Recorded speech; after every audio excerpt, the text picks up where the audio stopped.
What's up, YouTube? It's Winston, and you're watching Fancy Boy Jeeps. I'm out in the woods, rather the power lines, if you will, here in the low country. And today I'm bringing you a little bit of a different video. Today we're going to be talking about winch and my top 5 points about winches. Winches can be a great tool.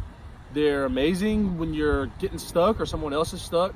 They're good to get you out of spots. But there's some things that you should know about winches and some safety precautions that you should probably use if you're going to get one. Again, they're great products. You just got to make sure that you use them the right way. So I got 5 of my top points, and other people are going to give you their top 5, but these are my top 5s, right? Everyone has their own opinion, but I think that these are going to be some good points for you to have if you're going to be thinking about getting a winch. So let's go ahead and jump into our top 5 points for winch use. Diving right in, we're going to start at number 5. Ironically, while this is number 5 on the list, I chose to go backwards because this is a pretty important thing.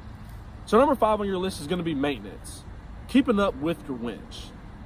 And really it's going to be more your winch line than your actual winch itself. So when you think about maintaining your winch line, you gotta think, this is your lifeline. So you wanna make sure that that thing is always gonna be good. If you're looking at trying to maintain it, the easiest thing is to do every month and a half, free spool your winch all the way out. Okay, so your winch typically has two different positions. There's gonna be free spool, which is where you can just kind of pull it and pull it with no slack or with no resistance. And then the other one is going to be engaged. When you're driving around town, you're going to have it engaged. That makes it so that it doesn't just spool out. So you're going to pull your winch line all the way out. You're going to check the entire line to make sure that there's no frays or that none of the steel has popped out or anything like that. Because I have a synthetic line, I'm going to tell you how you can clean a synthetic line, but I don't really know what to tell you as far as the steel. So let's focus on the synthetic line, which I think is better. If you want to clean your synthetic line, the easiest thing to do is when it's pulled all the way out, just drop it in a bucket of water with some Blue Dawn soap, let it sit there for 5 minutes or so, scrub that thing just like you're washing something like a shirt, pull it out, rinse it off, let it dry, boom, clean, simple, right? That's the cool thing about having a synthetic line. It doesn't take a lot to maintain it, and it still maintains that integrity of being super strong. So that's the number 5 point, is maintaining your winch and your winch line. Just keeping up with that thing every month to month and a half.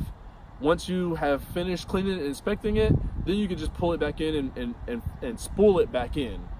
I would recommend when you do this to attach your shackle to another Jeep or to a tree or something that is going to give you some resistance to pull that winch line back in. You don't want to just hold on to it and spool it back in. That's not going to be enough resistance. Sound good? So that is my number 5 point. Let's jump into number 4. Number 4, we're going to be talking about some different tools that you're going to be needing when you're going to be using your winch. And what we'll do is we'll go ahead and we'll start with steel line, just because steel line requires a little bit more tools, I think. So when you're using your steel line, the main thing you're going to want to have is some gloves. Honestly, you should already have gloves, because when you're working on your Jeep, smacking your hand, let me tell you something. Smacking your hand on a steel object under your Jeep while you're down there, whew, like that's a horrible experience, if you will. Let's just say that. So make sure you have some gloves. The other thing you want to have is a weight. That way when you're doing the winching, if your line does snap, then it will just the weight will bring it down. With synthetic line, you don't really need a weight. It's good to have, but with cable line, it's highly recommended. The other thing you're going to need is going to be a tow strap or a tree saver. This is mainly just so that you don't damage your winch line when winching on the tree, and you also don't damage the tree. Mother Nature is nice enough to give us these cool landscapes so that we can go wheeling. Take care of her. So make sure that you put that tow strap or tree saver around that tree, so that way you don't damage your winch line, and also you don't damage the tree as well. So that's my fourth point, is just making sure you have the right tools, which are going to be gloves. It's going to be a weight, and that's primarily going to be for steel. And then the other thing you're going to need is going to be a tow strap or a tree saver. You'll need that regardless of which one you're going to have. Sound good? Number 3, we're going to move on to that point. The third point is going to be placement. Since we're talking about tow straps, we'll just kind of go into where you want to put that tow strap. All right, point number 3. So we were just talking about tow straps and making sure you have one. So speaking of tow straps, we're going to talk about positioning. So when it comes to where you should place the tow strap when you're going to be doing the winching, especially if you're going to be using like a tree or something like that, you want to use it at the base of the tree. First, find the biggest and most alive tree. Stay away from those small skinny trees. If you can move the tree, you should probably not use it. If it looks like it's dying, probably don't use it. You want to use a big solid tree. Down here in the low country, we have a lot of skinnier trees. Out in the forest, there are some bigger trees, but just make sure that you find, like a really sturdy tree that way, and use it at the base. That way you have something to really kind of latch onto and hold.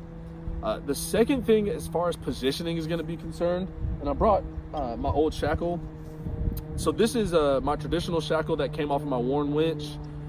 The biggest thing that you want to make sure when you're using something like this is that the opening for this is at the top. It's pointing up. You don't want it to be like that. If something happens and it snaps and you don't have a weight, or even if you do, this comes flying back that way. Again, I've seen some pretty bad YouTube videos of something like this snapping back and smacking somebody's windshield. I mean, here in the low country, we get one free replacement a year, but I would hate to have to use my one free replacement on something like this that can be avoided. Or here's a thought, brilliant idea. Go ahead and just upgrade to that factor 55. Then you don't have to worry about this. You can just toss that away. You don't care, right? Factor 55, you knock that out. You don't have to worry about it. It doesn't matter which way you use it. And next week, I'm going to show you how to use that factor 55. We'll get into that later, but again, let me go get it. Let's do it. Right. Again, when you're using your traditional shackle, make sure that the opening for it is pointed up. That way, if it breaks down, as opposed to breaking up and smacking you or anyone around. So make sure that that's something that you kind of focus yourself on. Okay. So that's that point. Make sure positioning. Okay. The next thing is we're going to focus on point number 2. Let's move on. Point number 2. Point number 2 is just real quick. Is going to be limitations. Know your limitations. So I have an 8,000 pound winch. That means I can probably pull up to 8,000 pounds. I would, obviously I would probably tell you don't pull the max at what your winch is, but know what that is. Also, understand that when you do decide to winch somebody out, you got to take into account a couple things. So like if they're stuck in the mud, that's going to add, because you're going to have the mud sucking it down. So that's going to add to the weight of the Jeep, so to speak. Also, if you're pulling somebody up at an incline, understand that gravity pulls them down. So just kind of keep those things into mind when you're deciding about how you want to winch them. Just know the limitations of your actual winch. The second thing, as far as knowing limitations, is know how long your cable is.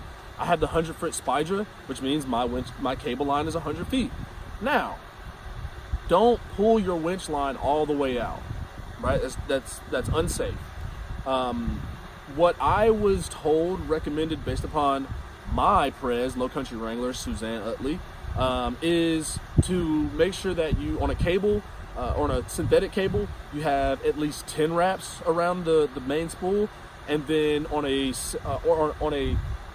traditional steel cable, you want to use 5. Obviously, steel is going to be a little bit stronger than synthetic, but make sure you have at least 5 on steel and at least 10 on your synthetic rope. Okay, so knowing the limitations of your winch and your winch line and the length of that is going to make sure that you are actually winching out very safely. That's the most important thing, is being safe during all of this. And that actually brings me into my top number 1 point. All right, number 1 point. I am number 1. Sorry, I took that way far back. That's some old school Nelly. You young kids may not know anything about that. But number 1 rule: if you ain't jeeping, stay the hell out the way. No, seriously, if you're not doing any of the winching, if you're not in the Jeep winching, if you're not giving the guys some type of pointers on where they need to be pointing their tires, you need to stay clear of the entire area. I would easily say 10 to 20 feet, stay back, give them that type of range, because you never know what could happen, right? You know, the winch cables and the winches, you know, they're built strong, but anything could happen. If you don't maintain your winch, you don't know if the person that's winching you has used, you know, proper maintenance, or if they just have an old cable, or if they're just winching too much. You know, make sure that if you're not doing it, stay out of the way. I've seen situations where someone was using their rear bumper to pull somebody out, and the rear bumper snapped all the way off. Luckily, the bumper just kind of, you know, snapped back and then fell down, but there were people that were way too close. I mean, easily under 10 feet, and that could have been a bad situation. We could have had some people visit in the hospital. So make sure that if you are not winching, stay the hell out of the way. Be safe. That's all that matters. When you know, you want to have fun, but you got to be safe. Okay? Cool. All right, so those are my top 5 points. Again, see if I can remember them from the top. Number 5 was going to be maintenance. Just make sure you maintain your winch line every month, a month and a half. Number 4 is going to be the tools that you're going to need when you're actually winching: gloves and a weight if you're going to be using steel. And also make sure that you have a synthetic rope, or excuse me, that you have a tow strap or a tree saver. The number 3 was going to be placement, and making sure that you place the tow strap or the tree saver at the base of the tree, and also making sure that the opening of your shackle is up again, or just go get that factor 55 so you can just throw this thing away. I don't even know why I even still have that. The number 2 point was going to be making sure that, dang, did I really forget number 2? Number 2 was knowing your limitations. I don't know why I had a brain fart there. So yeah, knowing your limitations, knowing how much your winch is actually able to pull safely, and then knowing how long your cable is. Make sure that you leave at least 10 wraps for synthetic and at least 5 wraps for cable. And then that number 1 rule: if you ain't winching, stay the hell out the way. Be safe. So those are my top 5 points when it comes to winching. Next week, I'm going to show you actually how to use your winch and how to use your tow strap, and actually how to use the factor 55. So if you haven't bought a factor 55, make sure you go out there and do that. If you haven't, or if you have then and you haven't used it yet, this will be a good video for you to kind of watch. I hope you liked this video. If you did, make sure you like, comment, subscribe, turn that notification ringer on so that you know when I'm posting. If you're not following me on like Instagram or Facebook or anything like that, so that you can keep up. Most importantly, you know what it is: keep those Jeeps fancy, boys.